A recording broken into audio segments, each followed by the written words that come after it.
సికింద్రాబాద్ బోనాల ఉత్సవాల్లో భాగంగా ఇవాళ రంగం కార్యక్రమం అట్టహాసంగా జరగనుంది.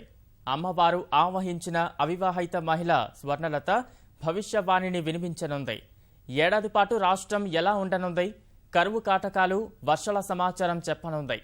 అనంతరం అంబారిపై అమ్మవారి ఊరేగింపు కార్యక్రమం ఘనంగా జరగనుంది.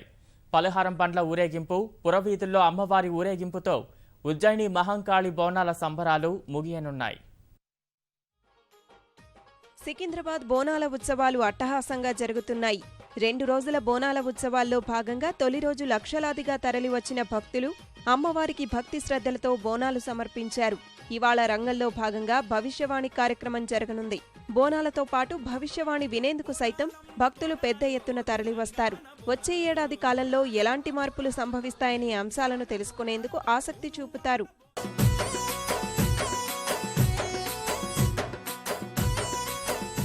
అవివాహిత మహిళ స్వర్ణలత భవిష్యవాణిని వినిపిస్తుంది.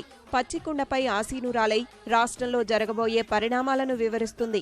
ఏ రంగాల్లో ఎటువంటి మార్పులు చోటు చేసుకుంటాయనే అంశాలతో పాటు వర్షాలు, కరువు కాటకాలు, వాతావరణ మార్పుల సమాచారాన్ని వివరిస్తుంది. భక్తులు అడిగే ప్రశ్నలకు సమాధానమిస్తుంది. పూనకంతో ఊగిపోతూ స్వర్ణలత వినిపించే భవిష్యవాణి పట్ల భక్తులు అధిక ఆసక్తి చూపుతారు.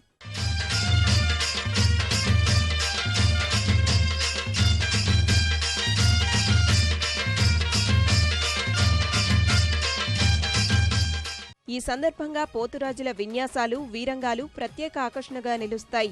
అనంతరం అమ్మవారిని అంబారీపై ఊరేగిస్తారు. పురవీధుల్లో ఊరేగుతున్న అమ్మవారిని భక్తులు దర్శించుకుంటారు. అమ్మవారి ఊరేగింపుతో బోనాల ఉత్సవాల క్రతువు ముగుస్తుంది. రంగం, భవిష్యవాణి ఊరేగింపు ముగిసే వరకు కూడా భక్తులకు ఎలాంటి ఇబ్బందులు తలెత్తకుండా అధికార యంత్రాంగం ఏర్పాట్లు చేసింది. ముఖ్యంగా భారీగా పోలీసులను బందోబస్తుకు ఏర్పాటు చేసి భద్రతను పటిష్టం చేశారు.